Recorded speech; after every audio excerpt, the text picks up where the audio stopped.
Please confirm कीजिए मेरी आवाज आ रही है आप लोग को?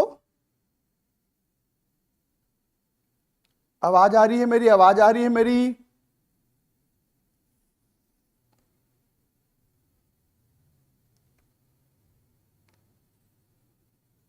कंफर्म करेंगे मेरी आवाज आ रही है बेटा?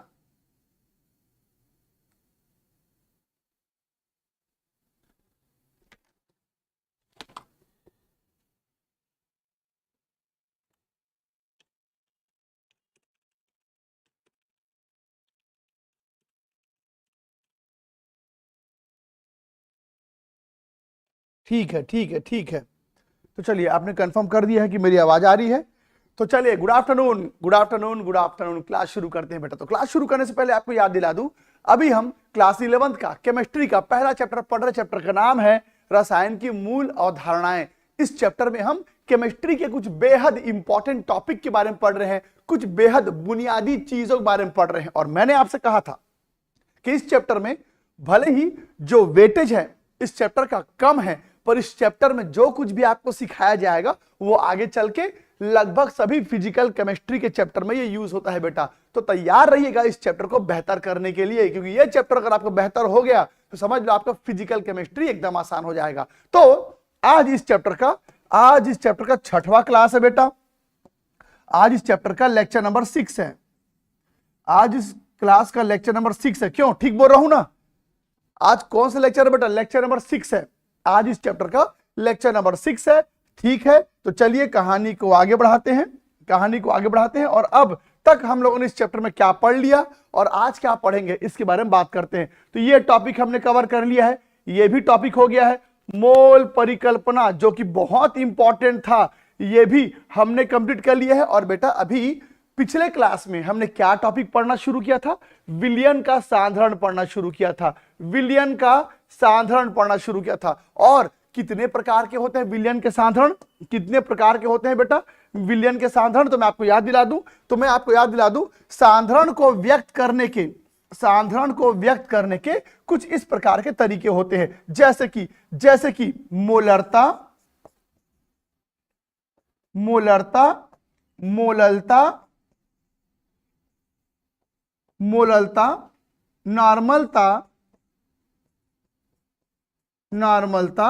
मोल अंश इत्यादि।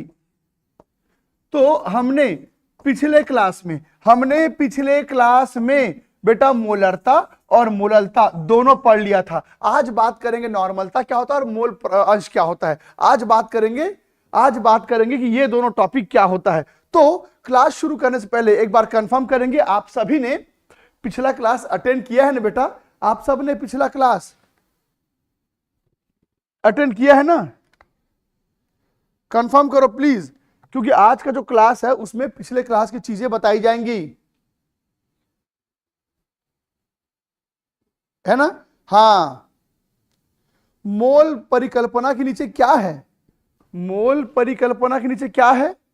एक बच्चा पूछ रहा मोल परिकल्पना के पीछे क्या लिखा है। लगता है आप ये चैप्टर शुरू से नहीं पढ़ रहे हैं। एक बात एकदम क्लियर कर दूं, कोई भी बच्चा अगर ये चैप्टर शुरू से नहीं पढ़ा है तो प्लीज ये सब पढ़ने मत आओ, वरना बहुत दिक्कत जाएगा। पहले हमारे सारे वीडियोस अपलोडेड हैं हमारे एप्लीकेशन में, वहां जाके पहले वीडियो देखो। कोई भी बच्चा अगर ये सब टॉपिक नहीं पढ़ा है तो डायरेक्ट इस टॉपिक को पढ़ने मत आओ, वरना कुछ भी समझ में नहीं आएगा। तो मैं निवेदन करता हूं, आपके पास समय है, आप हमारे एप्लीकेशन में जाइए और सारे वीडियोस आपको एप्लीकेशन में मिल जाएंगे। पहले सारे वीडियो देख लो, उसके बाद ही आप इस टॉपिक को पढ़ना बेटा, वरना बहुत तकलीफ पाओगे, समझ में कुछ भी नहीं आएगा। फिर ये मत कहना समझ में नहीं आ रहा है। तो मोललता ये हम पढ़ चुके हैं। आज नॉर्मलता और मोल अंश पढ़ने वाले, और ये सब कहीं न कहीं इन सभी चीजों पर आधारित है। तो मैं ये मान के चल रहा हूं कि आप लोग ऊपर लिखे हुए चीजों को पढ़ चुके हो। अब हम नीचे जो दिया हुआ है इसके बारे में पढ़ रहे हैं बेटा। चलिए तो आज बात करते हैं मोललता तो हो चुका है, आज नॉर्मलता और मोल अंश के बारे में पढ़ेंगे। तो एक बार याद दिला दूं बेटा, मोलरता का क्या सूत्र था? तो मोलरता का सूत्र था विलेय का द्रव्यमान, विलेय का आणविक द्रव्यमान, विलयन का आयतन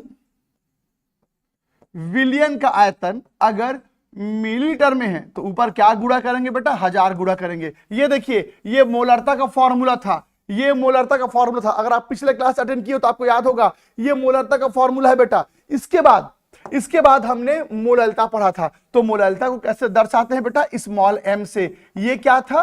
तो ये था विलेय का द्रव्यमान, विलेय का आणविक द्रव्यमान, और यहां था बेटा विलायक का द्रव्यमान। यहां पर था विलायक का द्रव्यमान, वो भी ग्राम में। अगर इसको ग्राम में लोगे तो ऊपर 1000 मल्टीप्लाई करना पड़ेगा ताकि आपका आंसर जो है वो प्रॉपर वे में आ सके। तो लीजिए, ये दोनों फॉर्मूला मैंने आपको याद दिला दिया। तो याद रखना, मोलरता और मोललता पिछले क्लास में पढ़ चुके हैं। आज बात करेंगे नॉर्मलता की। अब मुझे एक बात बताओ बेटा, इसका क्या मतलब होता है? इसका क्या मतलब होता है मुझे बताएंगे? ये क्या है? ये जो आप देख पा रहे हैं बेटा, ये क्या चीज है मुझे बताएंगे? क्यों भाई ये क्या है? तो ये था बेटा, ये था विलेय का आणविक द्रव्यमान, आणविक भार या आणविक द्रव्यमान। याद है ना बेटा? एमबी क्या होता है? विलेय का आणविक द्रव्यमान। जल्दी बताओ एमबी क्या होता है बेटा? एमबी होता है बेटा विलेय का आणविक द्रव्यमान, आणविक द्रव्यमान। तो आज मैं इस पे क्यों जोर डाल रहा हूं, इसके ऊपर क्यों जोर डाल रहा हूं? क्योंकि आज हम नॉर्मलता पढ़ने वाले हैं, और नॉर्मलता में ये जो नीचे वाला हिस्सा है ये बदलने जा रहा है। ध्यान देना, मोलरता में एमबी लिखा है, मोललता में एमबी लिखा है, पर आज नॉर्मलता पढ़ने वाले हैं। आज हम नॉर्मलता पढ़ने वाले, और नॉर्मलता में एमबी नहीं रहता। तो क्या रहता है? गौर से देखना बेटा। सबसे पहले यहां पर नॉर्मलता का परिभाषा दिया है। चलिए अब मैं आपको बताता हूं नॉर्मलता क्या होता है। बेटा नॉर्मलता क्या होता है, बस याद रखना। बार बार आपसे कह रहा हूं कि कोई भी आप में से पिछला क्लास अटेंड नहीं किया है तो प्लीज आज का क्लास मत देखो, समझ में नहीं आएगा, क्योंकि सब कुछ पिछले क्लास पर आधारित है। स्वाभाविक सी बात है, शुरू का नहीं पढ़े हो तो अभी आपको डायरेक्ट समझ में नहीं आएगा। तो चलिए नॉर्मलता क्या होता देखते हैं बेटा। तो नॉर्मलता को हम बोलते हैं नॉर्मेलिटी, बेटा नॉर्मेलिटी, जिसको कैपिटल एन से दर्शाते। चलिए अब आपको नॉर्मलता क्या होता है आपको बताता हूं बेटा। नॉर्मलता क्या होता है जरा गौर सुनना। मैंने ना एक बर्तन ले लिया, इस बर्तन के अंदर बेटा मैंने विलियन ले लिया। ये देखो, मैंने इसके अंदर विलियन ले लिया। जानते हो कितना विलियन लिया है? फिर से मैंने ले लिया इसके अंदर 1 लीटर विलियन, 1 लीटर विलियन। और आप जानते हैं इस 1 लीटर विलियन में मैं क्या ज्ञात करने जा रहा हूं? याद करो, जब मोलरता पढ़े थे, मोलरता, तो मोलरता में क्या हुआ था? 1 लीटर विलियन में विलेय की मोलों की संख्या ज्ञात किए थे। आपको याद है? 1 लीटर विलियन में विलेय की मोलों की संख्या ज्ञात किए थे। तो याद दिलाता हूं बेटा, आपको याद दिलाता हूं, मोलरता में हम मोलों की संख्या ज्ञात किए थे। आपको याद होगा मोलरता में मोलों की संख्या ज्ञात किए थे। पर जब नॉर्मलता निकालते हैं, जानते हैं उसमें क्या ज्ञात करते हैं बेटा? तो नॉर्मलता जब निकालते हैं तो इसमें हम ज्ञात करते हैं बेटा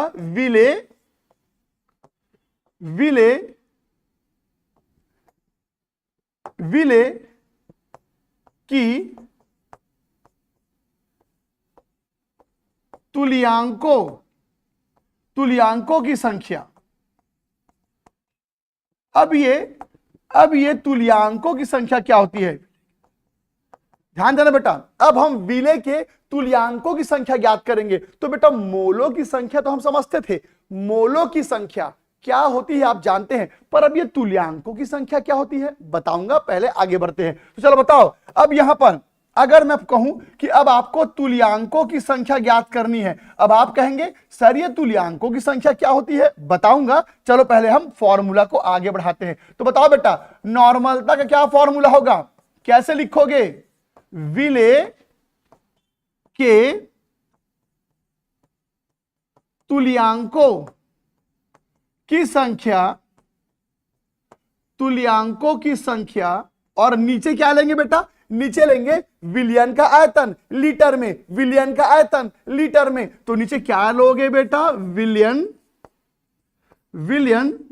का आयतन लीटर में। तो लीजिए ये है मोलरता का सूत्र। अब आप कहेंगे सर तुल्यांकों की संख्या कैसे निकालते हैं। अब आप कहेंगे सर तुल्यांकों की संख्या, तुल्यांकों की संख्या कैसे निकाले।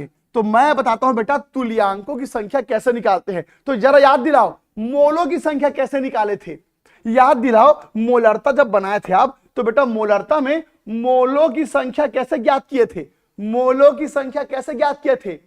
हाँ जी, द्रव्यमान बटे आणविक द्रव्यमान, याद है सबको बेटा। मोलों की संख्या कैसे ज्ञात किए थे, द्रव्यमान बटे आणविक द्रव्यमान, द्रव्यमान बटे आणविक द्रव्यमान। पर जब नॉर्मलता निकालते हैं तो नॉर्मलता में यहां पर तुल्यांकों की संख्या निकालनी है। तो तुल्यांकों की संख्या निकालने के लिए आप लेंगे बेटा, आप लेंगे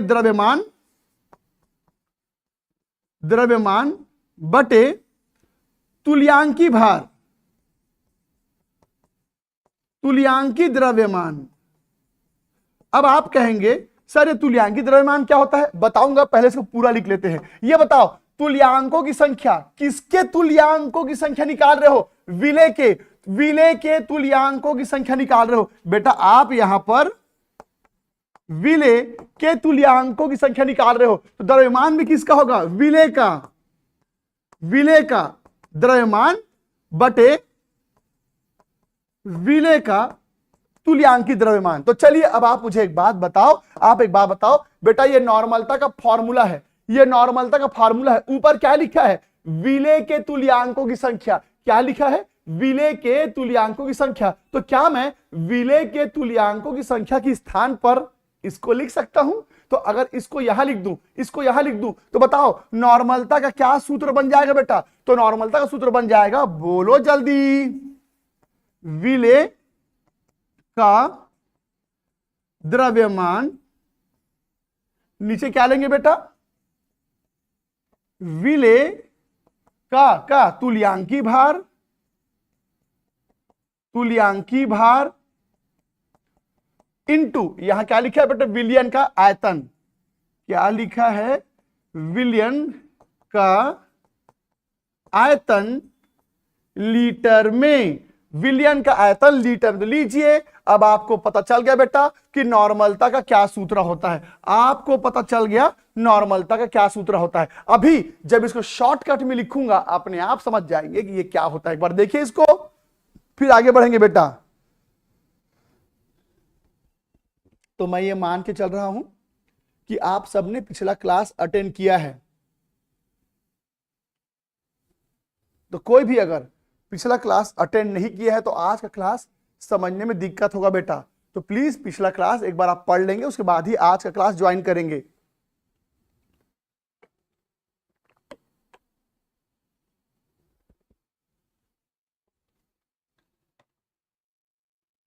हाँ बेटा, ऑर्गन और कैल्शियम दोनों का 40 होता है एटॉमिक वेट।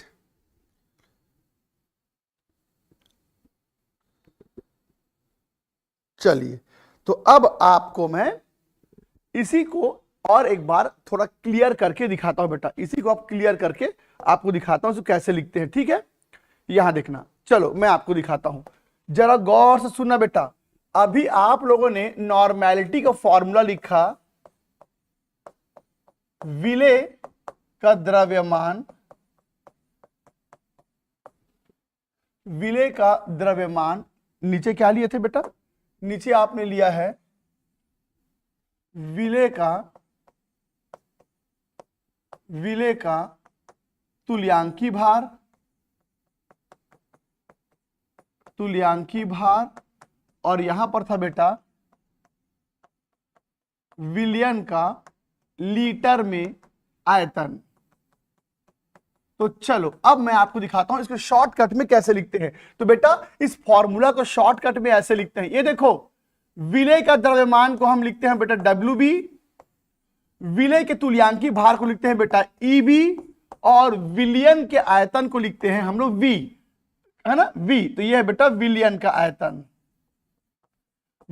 आयतन मिलीलीटर में, और इसको लीटर में लाने के लिए ऊपर 1000 का गुणा करेंगे, ऊपर 1000 का गुणा करेंगे। लीजिए नॉर्मलता का सूत्र आपको मिल गया। तो अब आप बताओ, ये जो सूत्र मैंने अभी आपको बताया ये सेम टू सेम मोलरता के सूत्र जैसा है। ये देखो गौर से देखना बेटा, ये देखो अगर आपको मैं दिखाऊं, इसको ध्यान से देखना, इस फॉर्मूला को देखो और मोलरता के फॉर्मूला को देखो। मोलरता का फॉर्मूला ये देखो, ये मोलरता है, ये नॉर्मलता है और ये मोलरता है। तो मोलरता में देखो यहां पर सेम सब कुछ लिखा है, ये देखो ये सेम फॉर्मूला है मोलरता का, यही नॉर्मलता में था। बस यहां पर पहले क्या था, विलेय का आणविक भार, और इस बार यहां पर क्या है बेटा, इस बार यहां पर है विलेय का तुल्यांकी भार। अब यहां पर नया क्या है, यहां पर आ गया है, यहां पर आ गया है बेटा विलेय का तुल्यांकी भार, विलेय का तुल्यांकी भार। अब बस आपको यह पता होना चाहिए कि तुल्यांकी भार कैसे निकालते हैं। चलिए अब मैं आपको सिखाता हूं बेटा तुल्यांकी भार कैसे निकालते हैं, तुल्यांकी भार कैसे निकालते हैं, गौर से सुनना। अब मैं आपको सिखाने जा रहा हूं तुल्यांकी भार कैसे निकाला जाता है, तो गौर से देखिएगा बेटा। तुल्यांकी भार, तुल्यांकी भार निकालने का तरीका होता है, तुल्यांकी भार निकालने का तरीका होता है आणविक भार, आणविक भार बटे, आणविक भार बटे अम्ल की संयोजकता। यहां देखना बेटा, संयोजकता, संयोजकता। अब ये बताओ ये संयोजकता क्या होता है, अब ये बताओ बेटा संयोजकता क्या होता है, संयोजकता क्या होता है। तो गौर सुनना, संयोजकता का परिभाषा अलग अलग पदार्थों के लिए अलग अलग होता है, संयोजकता का परिभाषा अलग अलग पदार्थों के लिए अलग अलग होता है। जैसे मैं समझाता हूं, अगर आपने तुल्यांकी भार निकाला, अगर आपने तुल्यांकी भार निकाला अम्ल का, अम्ल का, तो बेटा अगर आप अम्ल का तुल्यांकी भार निकालोगे तो इसको निकालने का तरीका होगा आणविक भार बटा H plus ion, H plus ion की संख्या, H प्लस आयन की संख्या। ये बताओ अम्ल किसको बोलते हैं, आपने कक्षा 10वीं में पढ़ा है, आपने कक्षा 10वीं में पढ़ा है। अम्ल क्या होता है, जो H प्लस आयन निकालता है, अम्ल क्या होता है, जो H प्लस आयन निकालता है। अब बेटा H प्लस आयन कौन कितना निकालता है, तो ये देखो, ये देखो, अगर किसी ने बोला कि चलो तुल्यांकी भार निकालो, तुल्यांकी भार निकालो HCl का, HCl का, तो बेटा HCl का आणविक भार कितना होता है 36.5, और ये कितना H निकालेगा, एक H निकालेगा। तो बेटा इसका आणविक भार और तुल्यांकी भार दोनों एक जैसा होगा, दोनों एक जैसा होगा। लेकिन अगर आपसे कोई कहेगा, आपसे कोई कहेगा कि तुल्यांकी भार निकालो H2SO4 का, तो बताओ बेटा H2SO4 का आणविक भार कितना होता है, तो H2SO4 का आणविक भार होता है 98। और जल्दी बताओ H2SO4 जब टूटेगा तो कितना H निकालेगा, 2H निकालेगा। H2SO4 2H निकालेगा, तो 2 से इसको भाग दे दो बेटा, तो 49 हो गया। तो क्या समझे, जल्दी बताओ 98 क्या है, 98 क्या है, H2SO4 का, H2SO4 का अणु भार है। 98 क्या है, अणु भार है, और 49 क्या है बेटा, तुल्यांकी भार है। तो तुल्यांकी भार कैसे निकालते हैं, अणु भार बटे H प्लस आयन निकालने की क्षमता, H प्लस आयन निकालने की क्षमता। अच्छा यहीं पर अगर आप किसी क्षार का तुल्यांकी भार निकालोगे, अगर आप यहां पर तुल्यांकी भार किसी क्षार का निकालोगे, अगर आप किसी क्षार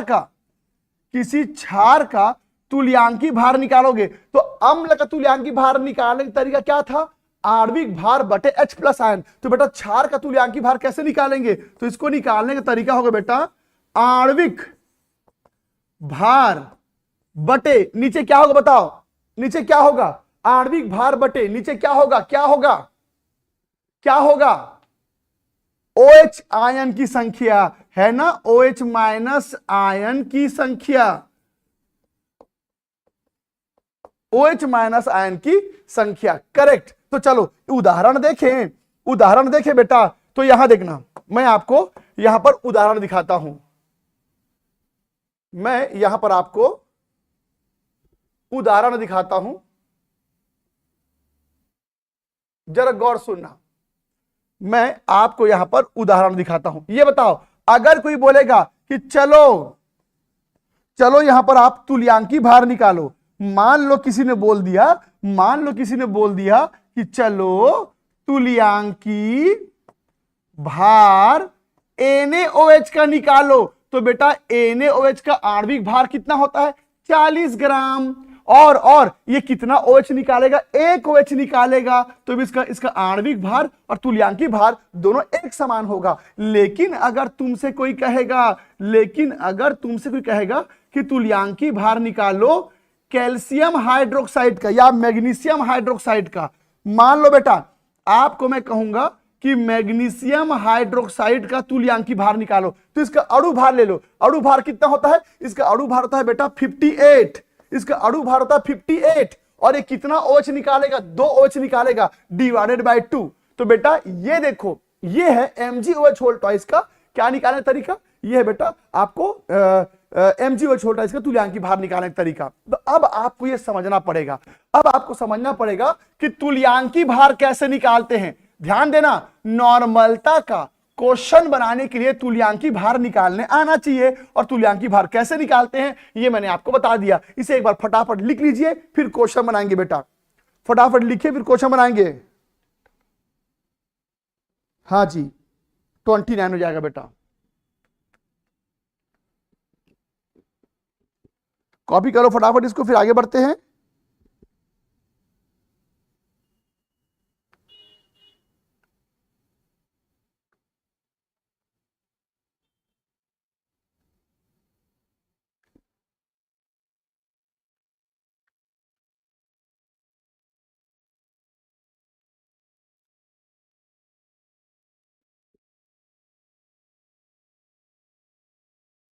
बन गया?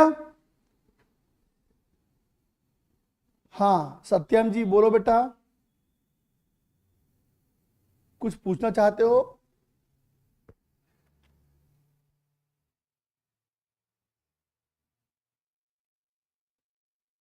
जो अम्ल ना हो और जो क्षार ना हो बेटा, उनका तुल्यांकी भार नहीं निकलता। ये अच्छा प्रश्न पूछा है आपने। एक बच्चा कह रहा है कि सर अगर अम्ल भी ना हो क्षार भी ना हो, तो बेटा अगर कोई अम्ल भी नहीं है क्षार भी नहीं है तो उसका तुल्यांकी भार नहीं निकलता। ठीक है, उसका तुल्यांकी भार नहीं निकलता।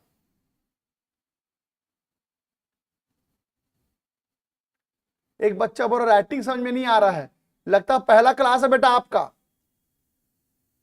इसीलिए आपको राइटिंग समझ में नहीं आ रहा है।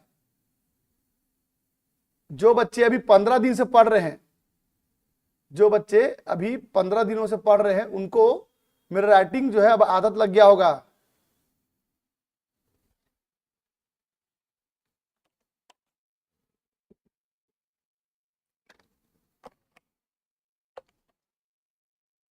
चलिए, तो अब मैं आप लोगों को यहां पर किसी भी तरह से परेशानी ना हो, इसलिए मोललता और नॉर्मलता तीनों को एक साथ तुलना करके बताता हूं। तो एक ही बार में आप समझ जाओगे बेटा कि फार्मूला कैसे यूज करते हैं। आप में से किसी को भी अगर कंफ्यूजन हो रहा है मोललता और नॉर्मलता में, तो एक एग्जांपल दिखाता हूं, एक ही बार में आप समझ जाओगे बेटा। एकदम देखना ध्यान से, मैं आपको एक प्रश्न दिखाता हूं, ठीक है, गौर से देखना बेटा। पहला प्रश्न है कि 9.8 ग्राम H2SO4 को हमने 500 ml विलियन में डाल दिया,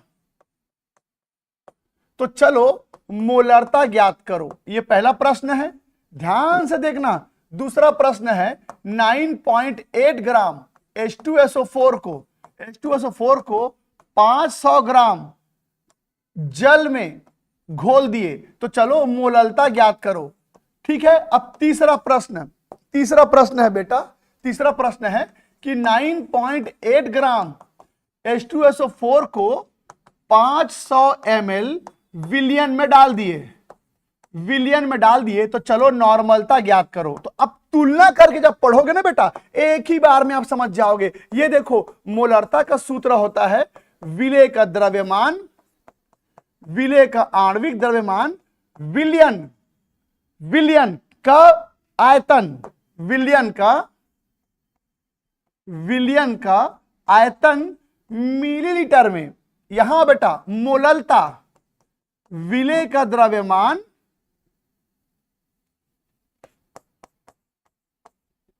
विलेय का आणविक द्रव्यमान विलायक का विलायक का भार ग्राम में। इसमें आओ बेटा, नॉर्मलता क्या था? विलेय का द्रव्यमान, विलेय का आणविक तुल्यांकी द्रव्यमान, और यहां पर विलयन का आयतन मिलीलीटर में। लीजिए, तीनों का फॉर्मूला मैंने लिख दिया। अब देखना क्या करूंगा, जल्दी बताओ। मोलरता निकालना है। इसका मतलब क्या होता है? कितना पदार्थ घोले। इसका मतलब क्या होता है बेटा?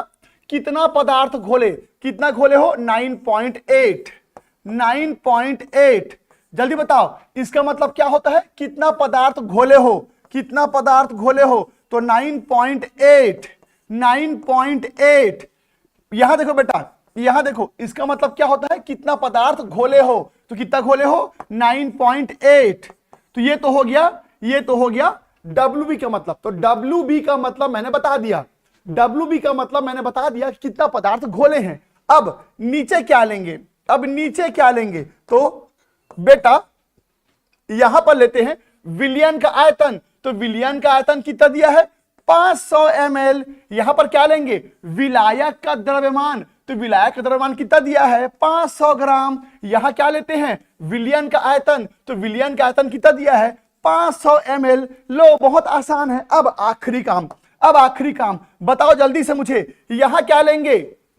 H2SO4 का अणु भार कितना होता है बेटा? 98। यहां क्या लेंगे?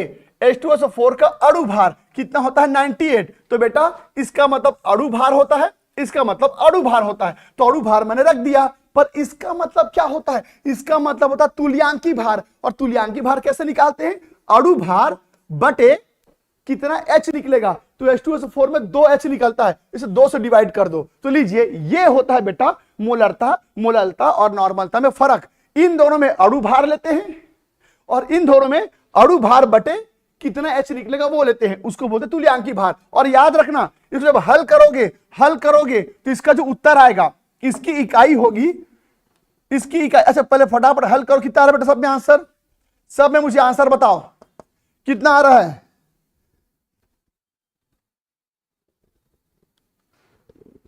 तो इस तरीके से आप इस क्वेश्चन को बनाएंगे बेटा। तो कंफ्यूज बिल्कुल नहीं होंगे, कंफ्यूज बिल्कुल नहीं होंगे। मैंने आपको बता दिया कहां कहां पर क्या क्या यूज करना है। तो इस तरीके से क्वेश्चन बनते हैं।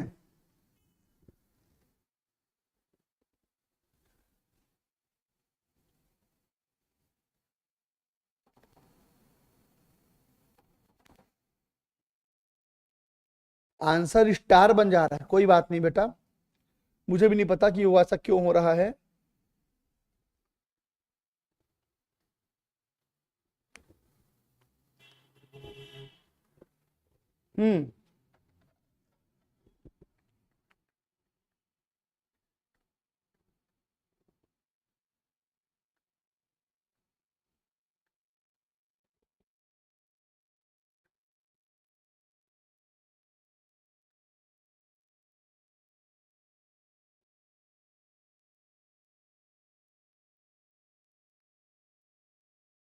आगे बेटा, तो कितना है यहां पर? 0.2 आया होगा, यहां भी 0.2 आया होगा, देख लो। 2.5 0.2 आया होगा।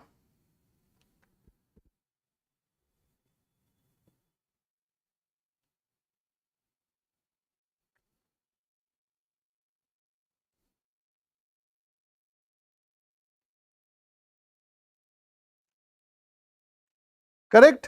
और इसमें क्या आएगा बेटा?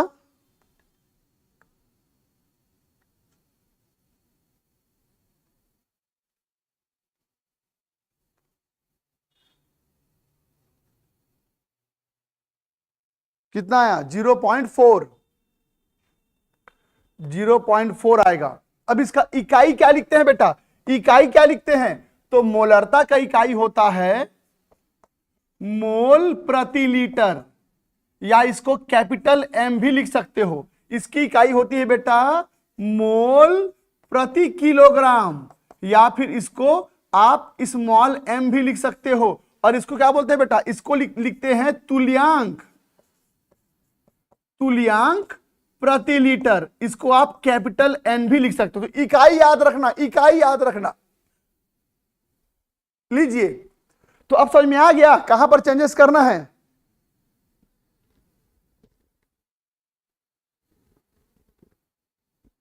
बेटा 2026 में एग्जाम देने के लिए कोई फॉर्म भरना पड़ेगा क्या? फॉर्म तो भरना पड़ेगा, पर अभी फॉर्म नहीं भरना है, अभी आपके पास समय है। पहले कक्षा 11वीं को अच्छा कर लो, आप पहले कक्षा 11वीं अच्छा कर लो। चलिए, तो अब एक काम करते हैं, मैं आपको नॉर्मलता का 2 प्रश्न और देता हूं, फिर कहानी को आगे बढ़ाऊंगा, ठीक है? तो चलिए बेटा, अब नॉर्मलता का कुछ प्रश्न बना के दिखाओ मुझे, जल्दी मुझे बना के दिखाएंगे। तो प्रश्न है बेटा, पहला प्रश्न है कि 10 ग्राम H3PO4, इसे फॉस्फोरिक अम्ल बोलते हैं बेटा। इसको हम लोगों ने 100 ml विलियन में डाल दिया। तो चलिए नॉर्मलता ज्ञात कीजिए। बनाओ बेटा H3PO4। अगर आपको अणु भार निकालना है तो बता दे रहा हूं, H का 3, फॉस्फोरस का 31 होता है, ऑक्सीजन का 16 होता है, और वो 4 बार है। इसे हल करो, इसे हल करो तो आपको H3PO4 का अणु भार निकल जाएगा। लीजिए अगला प्रश्न, बनाओ बनाओ बनाओ, जल्दी बनाओ। तो अगला प्रश्न है बेटा कि 1 ग्राम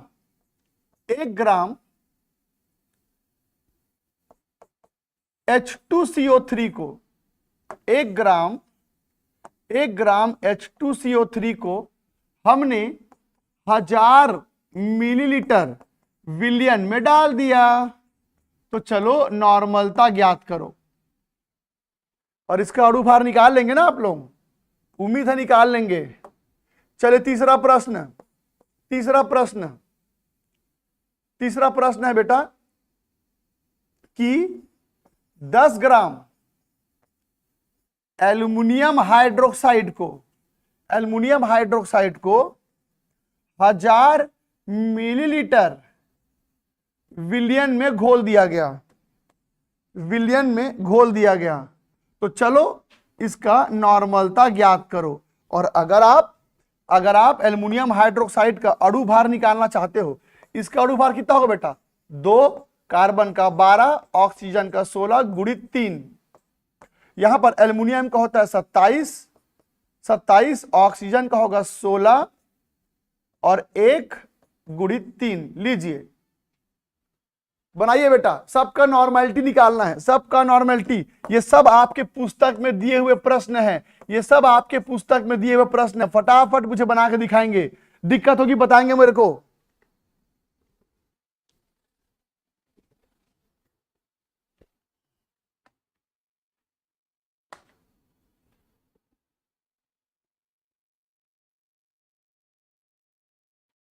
नैना जी इसको पूरा सॉल्व करके बताओ बेटा।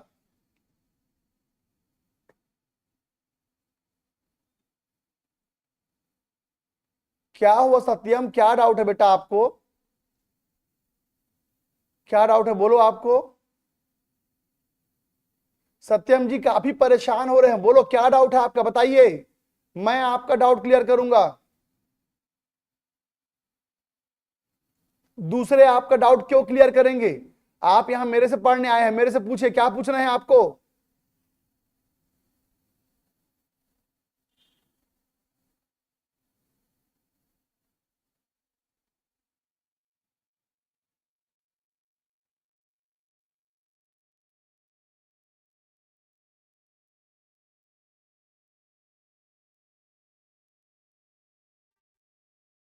बोलो सत्यम जी क्या पूछ रहे हैं आपको, मैं आपका आंसर दूंगा।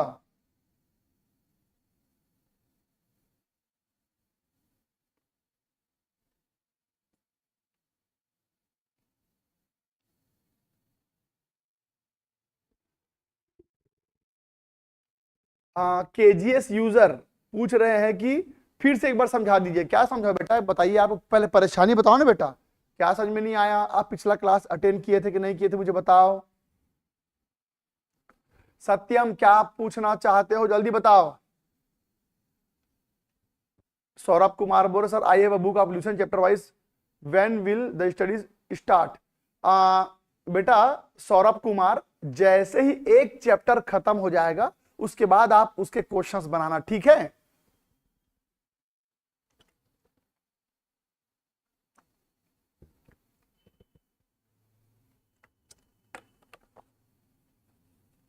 उसके बाद आप उसे क्वेश्चन बनाएंगे।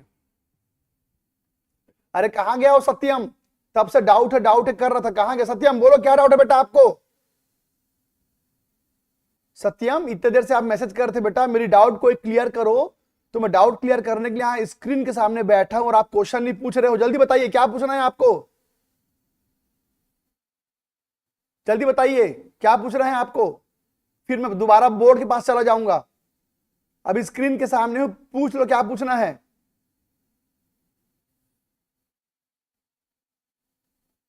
अच्छा आप पूछ रहे हो कि 12 ग्राम होता है कि 12 ग्राम प्रति मोल होता है?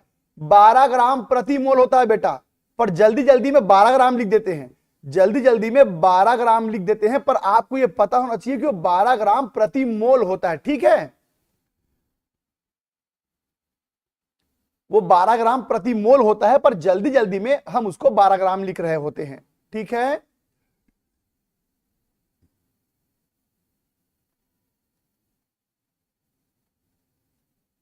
एक बच्चा बोल रहा है कैसे बनाना है समझ में नहीं आ रहा है।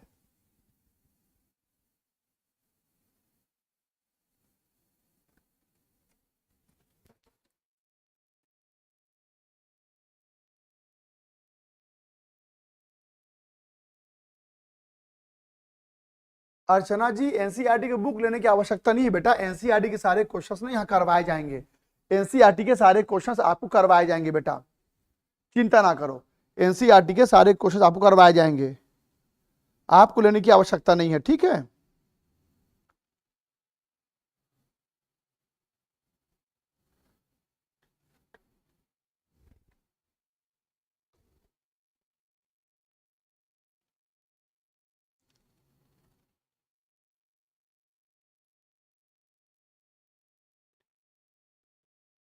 कैसे बनाएं, कैसे बनाएं इसको?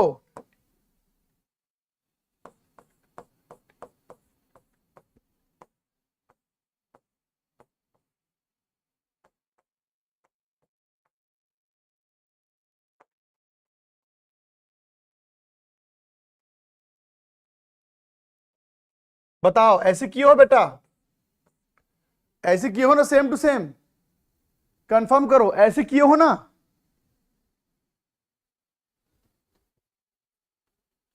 बताइए मेरे को।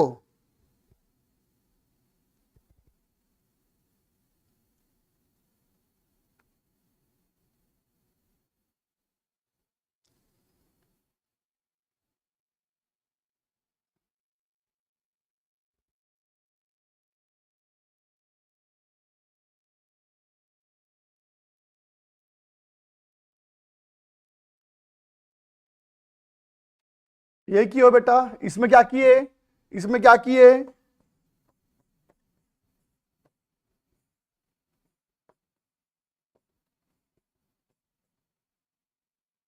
कंफर्म करो, ऐसे किए हो?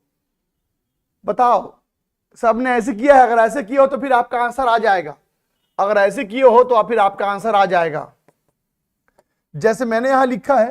प्लीज कंफर्म करो सबने ऐसे किया है बेटा? ओ सॉरी, हाँ ये 3 होगा बेटा, क्षमा चाहूंगा, ये 3 रहेगा, सॉरी सॉरी सॉरी, ये 3 रहेगा, 3 रहेगा। 3 क्यों रहेगा? क्योंकि H3PO4 3 H निकालता है। हाँ अब ठीक है, अब ठीक है, अब ठीक है,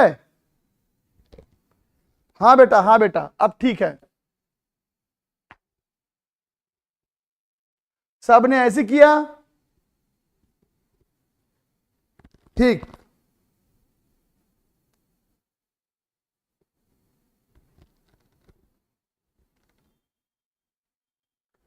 हाँ हाँ 3 लिखा हूं ना बेटा, अब 3 कर दिया, ठीक कर दिया इसको मैंने, ठीक कर दिया।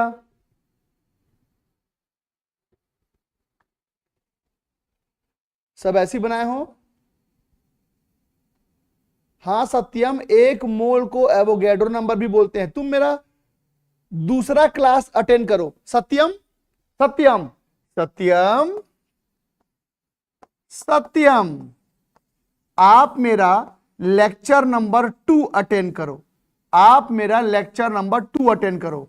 आप केजीएस के प्लेटफॉर्म से देख लो या यूट्यूब से देख लो। आपको मैं लेक्चर नंबर 2 में आप जो जो प्रश्न पूछ रहे हैं ना, वो सब प्रश्न मैंने लेक्चर नंबर 2 में बताया है। तो सत्यम, मुझे लगा आप शुरू से नहीं पढ़ रहे हो इस चैप्टर को। आप जो जो प्रश्न पूछ रहे हो ना, वो हम पहले पढ़ चुके हैं।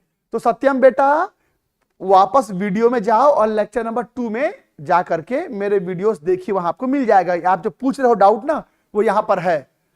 आप बेकार परेशान हो रहे हो, मुझे लगता है आप शुरू से नहीं पढ़े हो इस चैप्टर को।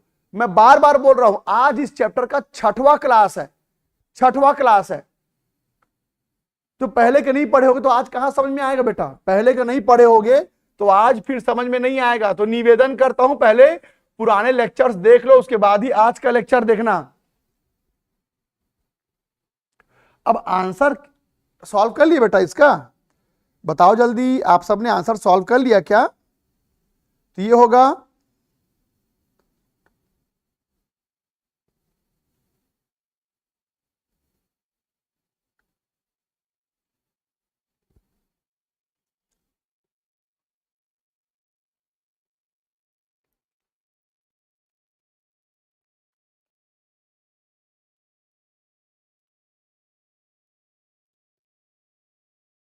कितना है बेटा? 3 आएगा इसका आंसर। 3 कितना है इसका आंसर पहले वाले का? 3 ग्राम 3 मोल प्रति लीटर। बताओ मेरे को, 3 तुल्यांक प्रति लीटर, यही आंसर है आपका पहले का?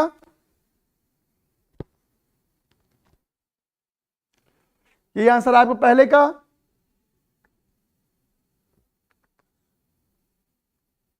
दूसरे क्या आंसर हो बेटा? तो दूसरे का होगा 0.03, इसका होगा 0.03। दूसरे वाले का आंसर होगा 0.03। और तीसरे वाले का आंसर क्या है बेटा? तीसरे वाले का आंसर क्या होगा?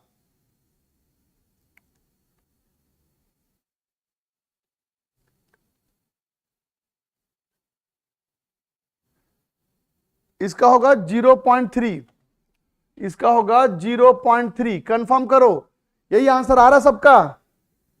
तीनों आ गया?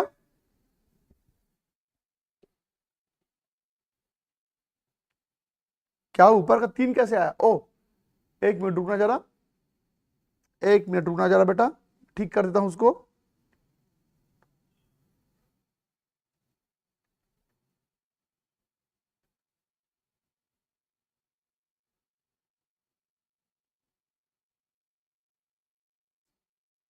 सबका ये आया आंसर? यस, ठीक जी गुरुजी, डन।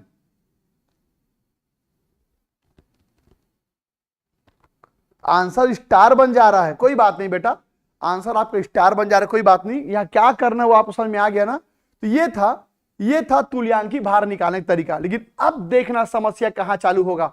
अब देखना समस्या कहां चालू होगा। अब हम मोलरता और मोललता दोनों एक साथ निकालेंगे। अभी तक क्या होता था? अभी तक हम मोलरता और मोललता अलग अलग निकालते थे। अभी तक हम मोलरता और मोललता अलग अलग निकालते थे।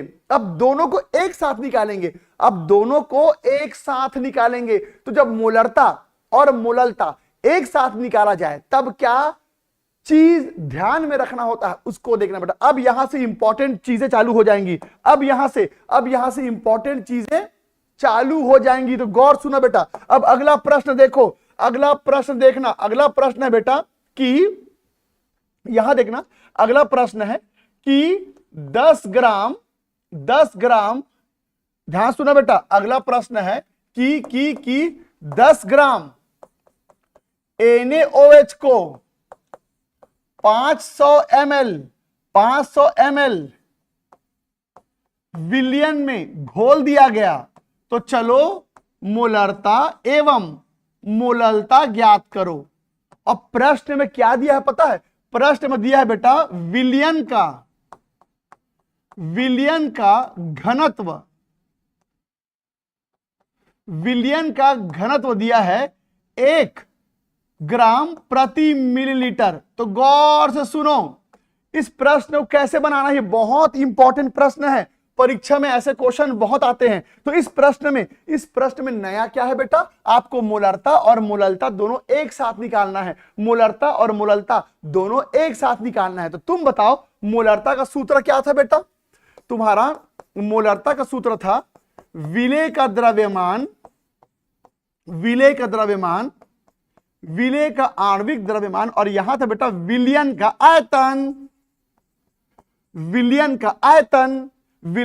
आयतन। ठीक है, अब मुझे बताओ मोललता कैसे निकालते हैं? मोललता तो आप कहेंगे सर कि मोललता निकालने का सूत्र है विलेय का द्रव्यमान, यहां क्या लेते हैं बेटा? विलेय का आणविक द्रव्यमान, और यहां क्या लेते हैं? विलायक का, यहां लेते हैं बेटा विलायक का भार ग्राम में, विलायक का भार ग्राम में। तो तुम बताओ दोनों में से क्या पहले ज्ञात करूं? तो W भी कितना होगा बेटा? 10 ग्राम, और NaOH का अणु भार कितना होता है? 40 ग्राम। यहां पर आओ, जल्दी बताओ W भी क्या है बेटा? 10 ग्राम, और अणु भार कितना है बेटा? अणु भार NaOH का होता है 40 ग्राम। अब तुम मुझे बताओ यहां लेना है विलयन का आयतन, यहां लेना है विलयन का आयतन, यहां लेना है विलायक का भार, वहां लेना है विलयन का आयतन, यहां लेना है विलायक का भार। अब प्रश्न में क्या दिया है? 500 ml विलयन, 500 ml विलयन दिया परीक्षा में, यानी कि विलयन का आयतन दिया है, विलयन का आयतन। तो बेटा विलयन का आयतन दिया है, तो विलयन का आयतन यहां रखूंगा तो मोलरता जल्दी निकल जाएगा। तो मैं प्रश्न ये उठा रहा हूं कि मोलरता जल्दी निकलेगा कि मोललता जल्दी निकलेगा? तो बेटा मोललता निकालने के लिए आपको यहां पर विलायक का द्रव्यमान चाहिए, और मोलरता निकालने के लिए विलयन का आयतन चाहिए। अब प्रश्न में क्या दिया है? विलयन का आयतन दिया है, तो विलयन का आयतन दिया है, तो विलयन का आयतन यहां रखूंगा तो मोलरता ज्ञात करना ज्यादा आसान है। चलो एक काम करते हैं, मोलरता पहले निकाल लेते हैं। तो विलयन का आयतन कितना है बेटा? 500। बस हल करोगे तो मोलरता निकल गया, कहानी खत्म। तो पहला पार्ट हमने पूरा कर लिया, मोलरता निकल गया। अब मोललता निकालना है, पर मोललता के साथ क्या परेशानी है? मोललता के साथ परेशानी है कि यहां पर क्या रखोगे? विलायक का भार, विलायक का भार। तो बेटा प्रश्न में विलायक का भार तो दिया ही नहीं है, प्रश्न में विलायक का भार तो नहीं दिया है, तो कैसे करोगे? क्या दिया है? घनत्व दिया है, किसका घनत्व बेटा? विलयन का। तो बेटा तुम बताओ घनत्व का सूत्र क्या होता है? द्रव्यमान बटे आयतन। पढ़े हो ना बचपन में? जल्दी बताओ घनत्व का सूत्र क्या होता है? द्रव्यमान बटे क्या आयतन। तो तुम मुझे एक बात बताओ बेटा, अगर विलयन का घनत्व दिया है तो घनत्व क्या होता है बेटा? द्रव्यमान बटे आयतन। तो यहां क्या लिखूंगा? विलयन का द्रव्यमान बटे विलयन का आयतन।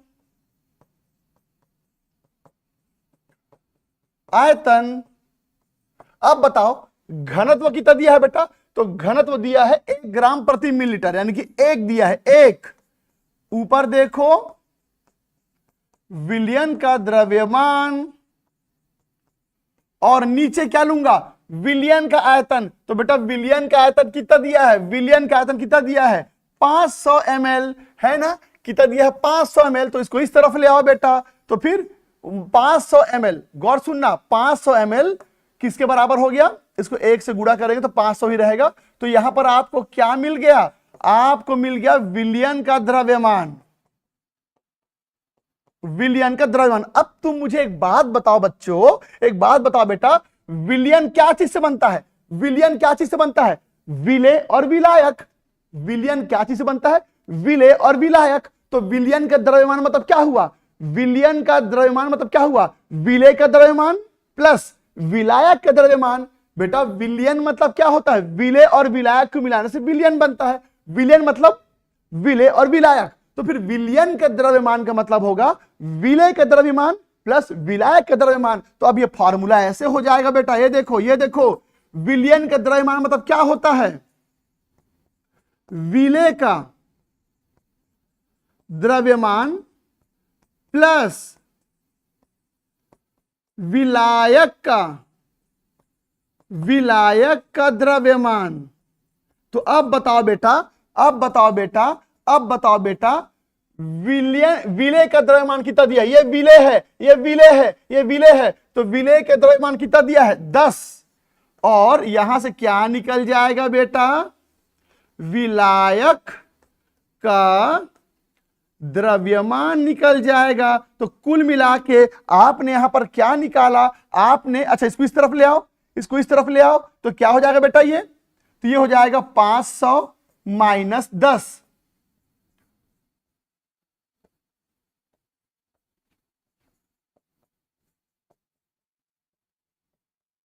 क्या हो गया? 500 माइनस 10 यानी 490। 490। तो बताओ यहां 490 क्या आया?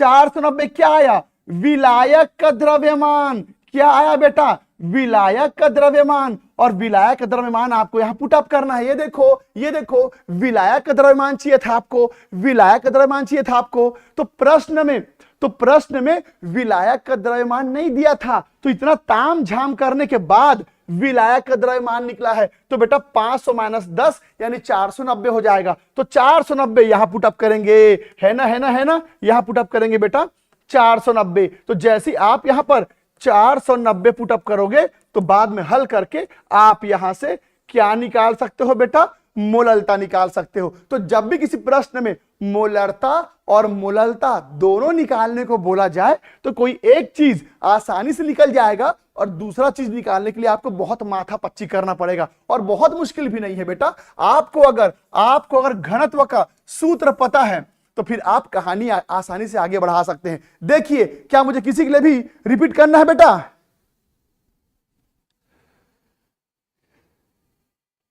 इसे नोट कैसे करूं? तो बेटा इसको पीडीएफ बना के मैं ग्रुप में तो डाल ही देता हूं।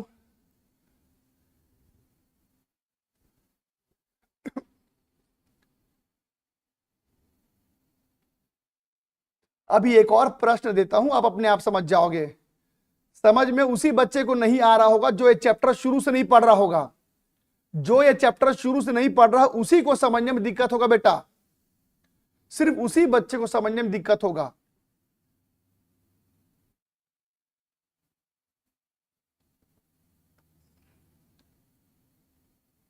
हरिओम जी, हरिओम जी, मल्टीपल चॉइस क्वेश्चन आता है बेटा नीट में, थ्योरी क्वेश्चन नहीं आता। एक बार रिपीट कर दें, एक बार रिपीट कर दें। एक काम करता हूं, रिपीट नहीं करता, एक काम करता हूं बेटा, रिपीट नहीं करता, बल्कि दूसरा प्रश्न देता हूं, सेम टू सेम ऐसे ही बनाने की कोशिश करना। ठीक है? एक दूसरा प्रश्न देता हूं, सेम आप बना के देखना बेटा। हाँ सृष्टि बेटा, आप जो प्रश्न पूछ रहे हो ना वैसा वाला प्रश्न भी आपको दूंगा मैं, ठीक है?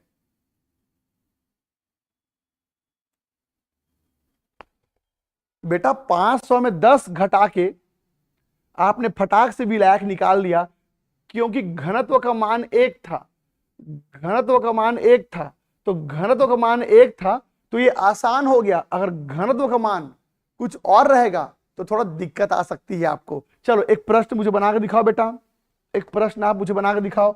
सेम इसी प्रकार का ही प्रश्न है, सेम इसी प्रकार का ये प्रश्न है। तो चलो बना के दिखाओ मुझे। प्रश्न है बेटा, प्रश्न है कि 4 ग्राम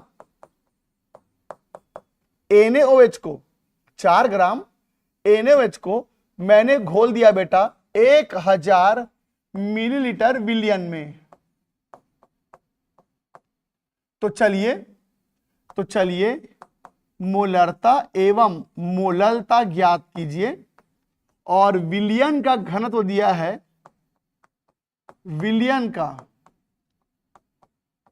घनत्व दिया है,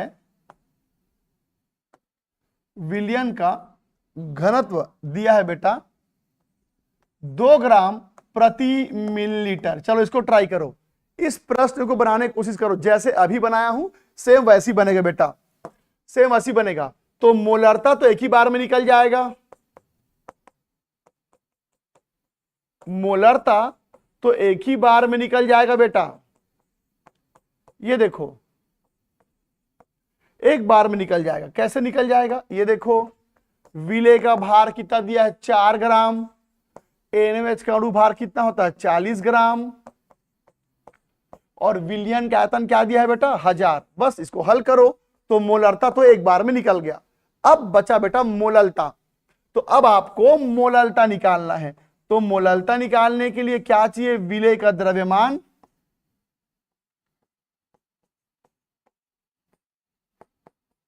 विलेय का आणविक भार, और यहां चाहिए बेटा विलायक का भार, विलायक का भार चाहिए आपको, विलायक का भार। तो प्रश्न में विलायक का भार तो दिया ही नहीं है, तो कैसे निकालोगे? चलो ट्राई करो ट्राई करो ट्राई करो, मैं भी एक बार एक्सप्लेन करूंगा, आप भी करो।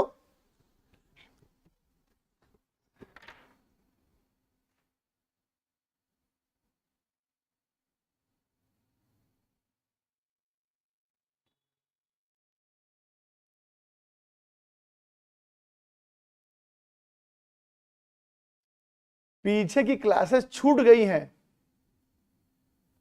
तो बेटा वो आपको एप्लीकेशन में रिकॉर्डेड वीडियो है ना, वहां से मिल जाएगा। अमन मौर्य, आप पूछ रहे हो बेटा कि नॉर्मेलिटी को कैसे परिभाषित करें, ये तो मैं कर दिया हूं ना बेटा कुछ देर पहले। W के बगल में क्या है, विलायक का भार लिखा है बेटा मैंने, विलायक का भार। W के बगल में WA है, WA विलायक का भार। आंसर स्टार बन जा रहा है, कोई बात नहीं बेटा, आंसर स्टार बन जा रहा है तो कोई बात नहीं।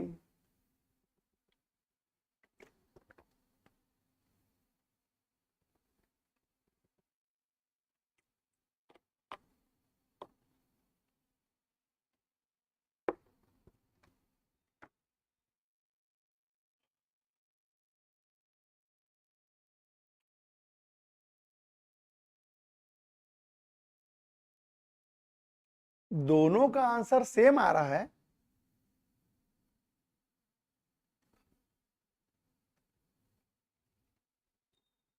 बनाओ बनाओ बनाओ।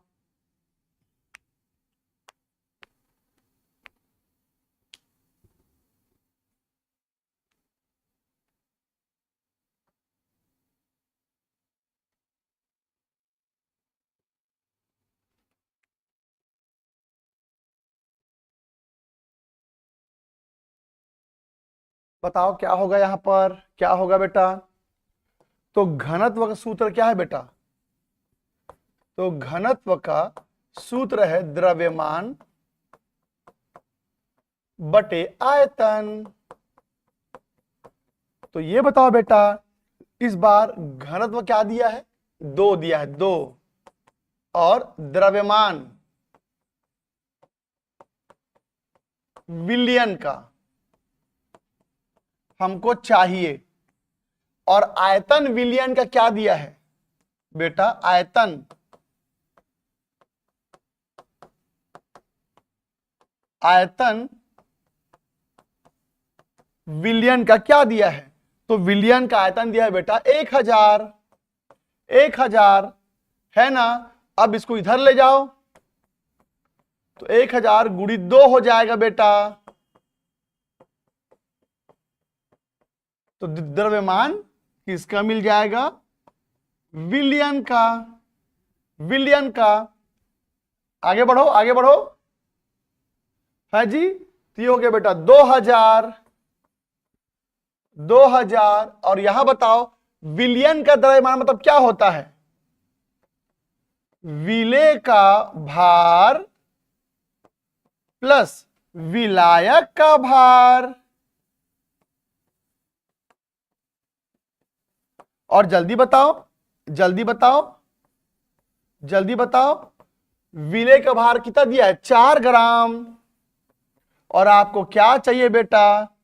विलायक का भार चाहिए, है ना। अब ये इस तरफ चला जाएगा तो 2000 में 4 माइनस कर दो तो आपको विलायक का भार मिल गया।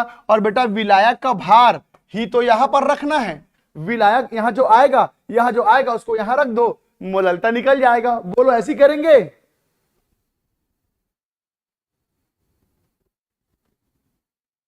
ऐसी करेंगे ना?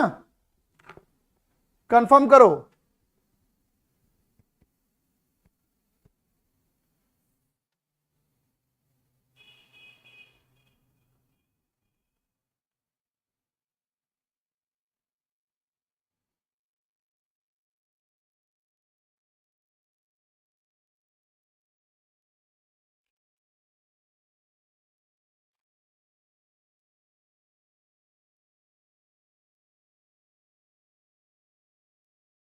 सभी लोगों ने इसको ऐसे बनाया बेटा, कंफर्म करेंगे। सबने ऐसे किया इसको, सबने ऐसे किया इसको। हाँ बेटा, जोड़ घटाव करने में थोड़ा टाइम लगेगा, जोड़ घटाव करने में थोड़ा टाइम लगता है, पर अभी प्रैक्टिस करते करते वो आ जाएगा।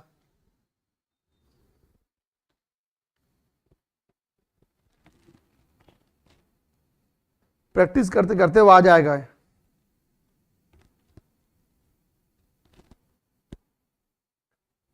थर्ड स्टेप समझ में नहीं आया? अरे बेटा 1000 को इस तरफ ले आया। अब विलयन का द्रव्यमान का मतलब होता है विलेय का भार और विलायक का भार का योग। विलयन का द्रव्यमान मतलब होता है विलेय का भार विलायक का भार का योग। फिर वहां से मैंने विलायक का भार निकाल लिया, उसको यहां रखूंगा तो मोललता निकल जाएगा।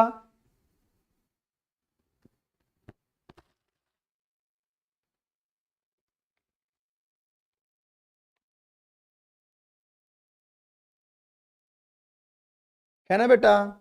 चलिए अब इसी में एक दूसरा पहलू देखो। अब इसी प्रश्न का एक दूसरा पहलू देखो बेटा। इस बार देखो, इस बार क्या होने वाला है, इस बार क्या होने वाला है। अगला प्रश्न देखो बेटा। इस बार प्रश्न है कि 10 ग्राम NaOH को हमने 500 ग्राम जल में घोल दिया।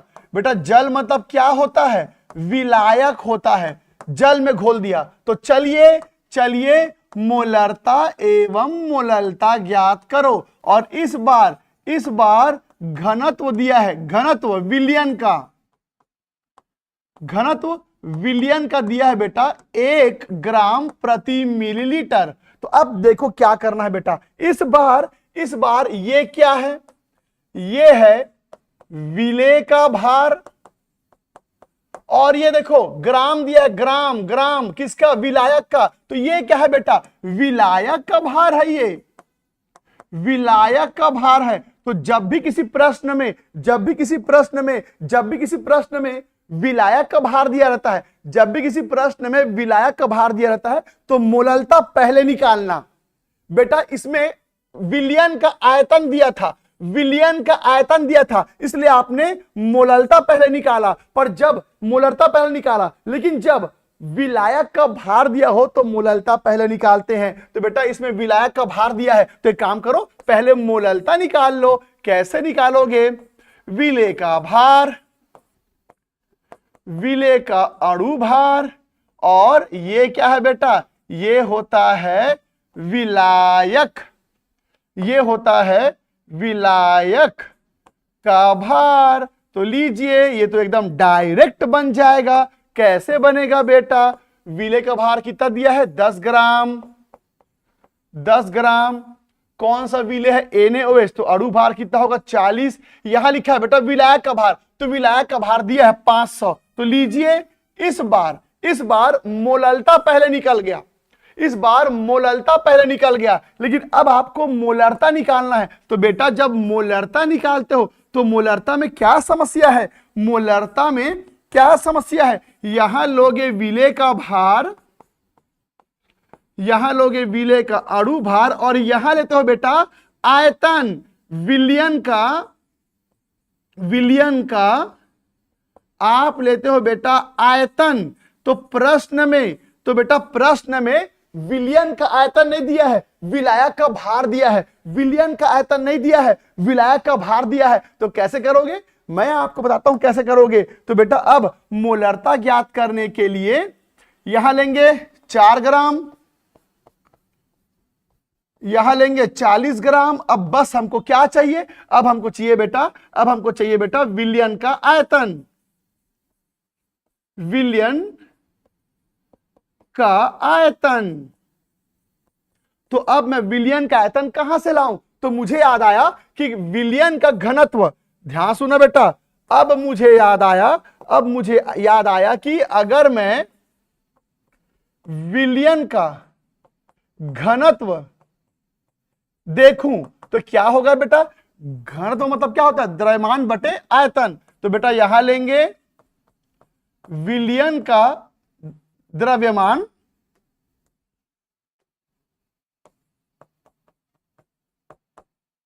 बटे विलयन का आयतन,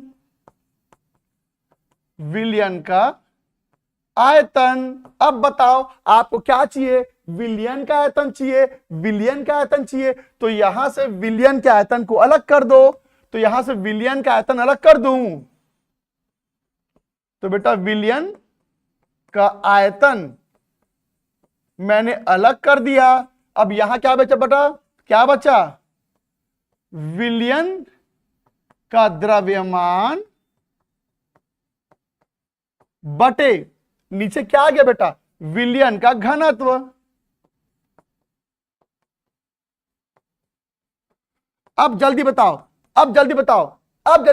आपको क्या चाहिए, आपको चाहिए विलयन का आयतन, ताकि आप उसको यहां पर रख सकें, पर उसके लिए अब इसको कैसे हल करूं, जल्दी से बताओ बेटा, जल्दी बताना। विलयन का भार क्या होता है, विलय का भार, विलायक का भार, विलायक का भार। तो विलयन का भार क्या होता है, तो बताइए विलयन का भार क्या होगा, विलेय का भार प्लस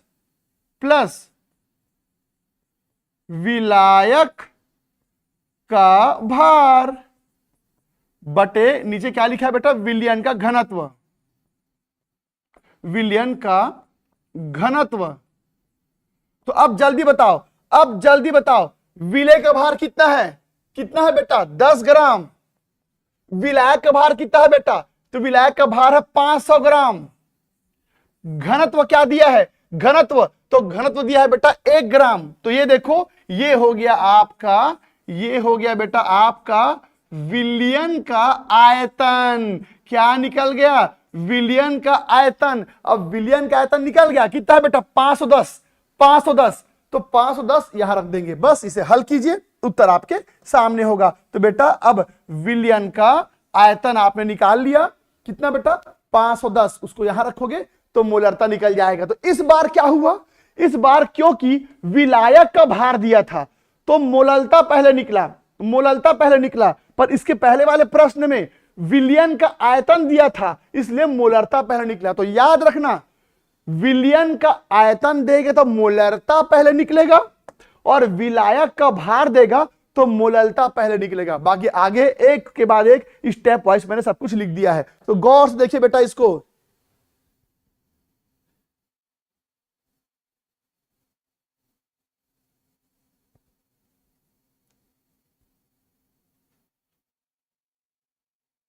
हाँ 4 नहीं है बेटा, वो 10 है, क्षमा चाहूंगा, वो 10 है, वो गलती से लिख दिया है मैंने, वो 10 है, 10 ग्राम है, 10 ग्राम है, वो गलती से मैंने 4 ग्राम लिख दिया था।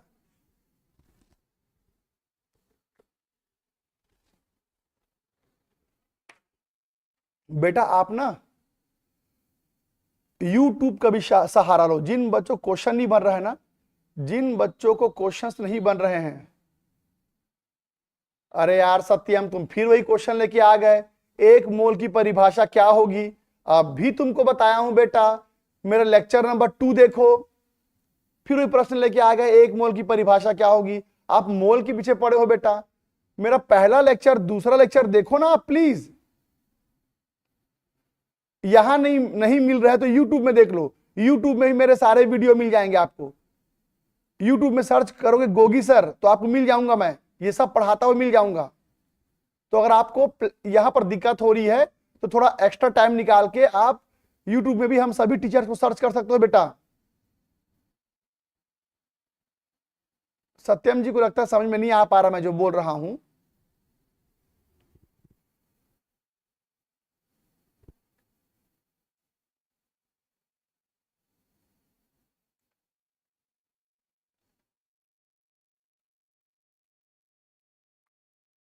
बन गया?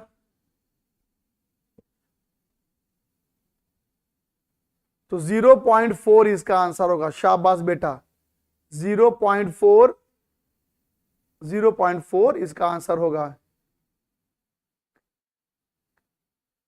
हाँ बेटा, इस चैप्टर में अभी और भी टॉपिक आने बाकी हैं, आप चिंता ना करो, अभी इस चैप्टर में और भी टॉपिक आने बाकी हैं।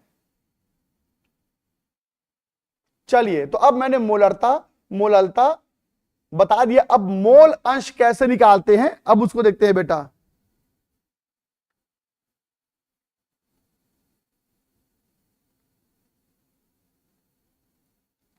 और वैसे भी अगर आपको चैप्टर तकलीफ दे रहा है, अगर आप लोगों को यह चैप्टर तकलीफ दे रहा है तो आप चिंता मत करो बेटा, सिर्फ यही चैप्टर सबसे कठिन है, सिर्फ और सिर्फ यही चैप्टर कठिन है।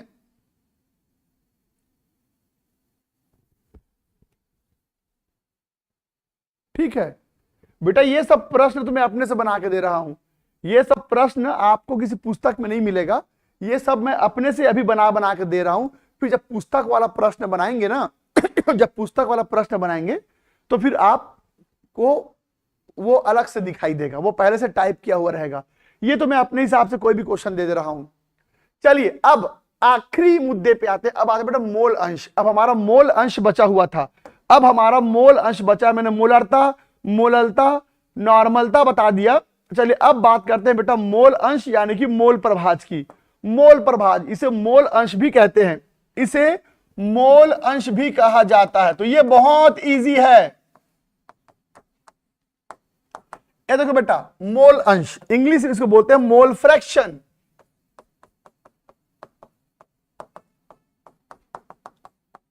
इंग्लिश में इसको बोलते हैं बेटा मोल फ्रैक्शन। तो देखते हैं अब मोल फ्रैक्शन क्या होता है। हाँ बेटा, इसका पीडीएफ आपको मिल जाएगा हमारे एप्लीकेशन में, रात होते होते या अगले दिन सुबह ये नोट्स चढ़ता है तो आपको मिल जाएगा। क्या मेरी क्लास खत्म होते होते बहुत लेट हो जाती है ना, तो ये इसको चढ़ाने में थोड़ा लेट हो जाता है, तो अगले दिन मिलेगा आपको ये। हाँ, अब सुनो बेटा, मोल अंश कैसे निकालते हैं, मोल अंश कैसे निकालते हैं, गौर से सुनना।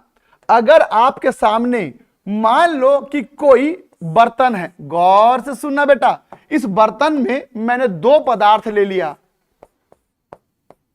ए और बी नाम का। गौर से सुनना बेटा, यहां पर एक बर्तन है, इसके अंदर मैंने दो पदार्थ ले लिया, ए और बी नाम का। तो बेटा इस बर्तन के अंदर दो पदार्थ है, ए भी है और बी भी है। तो उस बर्तन के अंदर मोलों की संख्या किसकी किसकी होगी, ए की मोलों की संख्या भी होगी और बी के मोलों की संख्या भी होगी। बेटा इस बर्तन के अंदर अगर ए और बी नाम का पदार्थ है तो फिर ए की मोलों की संख्या भी होगी और बी के मोलों की संख्या भी होगी। तो इस बर्तन के अंदर आपको ए के मोलों की संख्या मिलेगी और आपको यहां पर बी के मोलों की संख्या भी दिखाई देगी। तो अब सुनो बेटा, कोई आपसे पूछेगा कि ए की मोलों की संख्या को कैसे दर्शाते हैं? तो ए की मोलों की संख्या को हम एन ए से दर्शाएंगे और बी के मोलों की संख्या को एन बी से दर्शाएंगे। तो गौर सुना बेटा, उस बर्तन के अंदर दो पदार्थ है ए और बी, तो इसका मतलब उसके अंदर ए और बी दोनों का मोल होगा, ए का मोल भी होगा और बी का मोल भी होगा। तो अब सुनो बेटा, मोल अंश कैसे निकालते हैं? मोल अंश कैसे निकालते हैं? तो अगर आपको मोल अंश निकालना है तो उसको निकालने का तरीका होता है, यहां सुनो बेटा, मोल अंश को x से दर्शाते हैं, मोल अंश को x से दर्शाते हैं। इसको निकालने का तरीका होता है बेटा, किसी एक घटक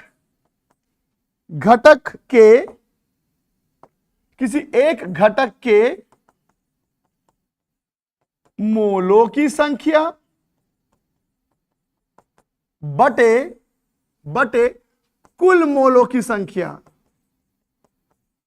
कुल मोलों की संख्या। ये देखो बेटा, कोई आपसे पूछेगा मोल अंश कैसे निकालते हैं, तो गौर से सुनो, आपको किसी एक पदार्थ के मोलों की संख्या को ऊपर लेना है और नीचे कुल मोलों की संख्या लेना है। समझाता हूं कैसे। जैसे मान लो किसी ने आपको बोल दिया चलो मोल अंश ए का निकालो, तो ऊपर लोगे ए के मोलों की संख्या और नीचे लोगे टोटल मोलों की संख्या, यानी Na प्लस NB। और अगर कोई बोलेगा चलो मोल अंश निकालो बी का, तो अगर आपको बी का मोल अंश निकालना है तो ऊपर लेना पड़ेगा बी के मोलों की संख्या और नीचे लेंगे टोटल यानी कि ए और बी दोनों की मोलों की संख्या। तो बेटा कहानी क्या है, जिस पदार्थ का आपको मोल अंश निकालना है, ऊपर आपको उसी के मोलों की संख्या को लेना है। जिस पदार्थ का मोल अंश निकालना है, ऊपर आपको उसी पदार्थ का मोल अंश लेना है और नीचे क्या लोगे? टोटल, कुल मोलों की संख्या। बोलिए बन जाएगा ये? बोलो बन जाएगा ये?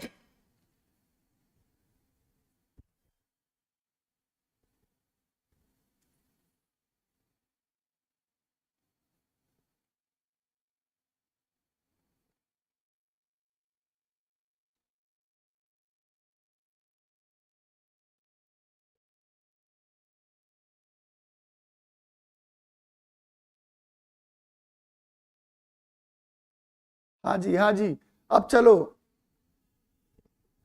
अरे गधो, ये क्या मैसेज कर रहे हो? अमेरिका से कौन है, गुजरात से कौन है?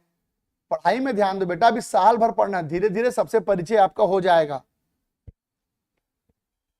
तो चलो अब दिखाता हूं यहां मैंने क्या लिखा है, एक उदाहरण के साथ देखते हैं बेटा। मान लो किसी ने बोल दिया कि एक बर्तन है, इस बर्तन में हमने शुगर ले लिया, यानी कि शक्कर ले लिया, और शक्कर को घोल दिया बेटा पानी में, तो इसके अंदर बेटा शुगर के मोलों की संख्या भी होगी और इसके अंदर वाटर की मोलों की संख्या भी होगी। शुगर की मोलों की संख्या और वाटर की मोलों की संख्या। और अगर किसी ने बोला कि चलो शुगर का मोल अंश निकालो, तो कैसे निकालोगे बेटा? शुगर की मोलों की संख्या और नीचे लोगे कुल मोलों की संख्या। और अगर आपको वाटर का मोल फ्रैक्शन निकालना है, मोल अंश निकालना है, तो ऊपर क्या लेंगे बेटा? वाटर की मोलों की संख्या और नीचे क्या लेंगे? कुल मोलों की संख्या। तो बस इतनी सी बात आपको याद रखनी है कि जिस पदार्थ का मोल अंश निकालना है उसका मोलों की संख्या ऊपर लेना है, जिस पदार्थ का मोल अंश निकालना है उसके मोलों की संख्या को ऊपर लेना है और नीचे लेना है बेटा कुल मोलों की संख्या, नीचे लेना है कुल मोलों की संख्या। बोलिए बन जाएगा ये? आप बताइए, अब बन जाएगा?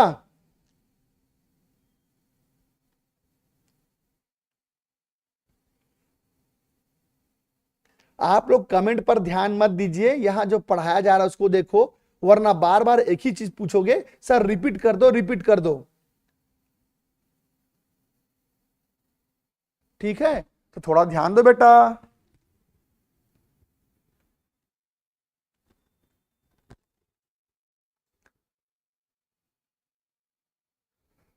अगर आप में से देखो, अब यहां पर दो तरह के बच्चे हैं बेटा। एक जिनसे अब ये चैप्टर एकदम आसानी से बन रहा होगा और कुछ बच्चे तकलीफ पा रहे होंगे थोड़ा सा। तो जिन बच्चों का ये चैप्टर अच्छा बन रहा है, अब समझ लो बेटा केमिस्ट्री में तुमको 95 स्कोर करने से कोई नहीं रोक सकता, मैं आपसे वादा करता हूं। क्योंकि जिस बच्चे का ये चैप्टर बन जाता है ना बेटा, वो पूरे केमिस्ट्री में 95% लेके आएगा, ये मेरा वादा है। तो जिन बच्चों को बन रहा है बहुत बहुत बधाइयां, आप तैयार हो चुके हैं बेटा। अब आगे के चैप्टर आपको बहुत जल्दी जल्दी बनेगा। और आप में से जिन बच्चों को ये चैप्टर नहीं बन रहा है, उसके फिर दो कारण हो सकते हैं। एक या तो वो बच्चा ये चैप्टर शुरू से नहीं पढ़ा है, या फिर दूसरा ऐसे बच्चों का गणितीय भाग कमजोर होता है। गणित वाला भाग, मल्टीप्लाई करना, डिवाइड करना, ये सब भाग कठिन रहता है। तो जिन बच्चों का ये चैप्टर नहीं बन रहा है, उसका दो कारण हो सकता है। एक, या तो आप ये चैप्टर शुरू से नहीं पढ़े हो, या फिर दूसरा आपका गणितीय भाग थोड़ा कमजोर है। अगर शुरू से नहीं पढ़े हो तो बेटा प्लीज प्लीज आपके पास अभी भी समय है, शुरू से सारे वीडियो देख लो। और अगर आपको वीडियो प्लेटफॉर्म में नहीं मिल रहा है तो यूट्यूब में मिल जाएगा।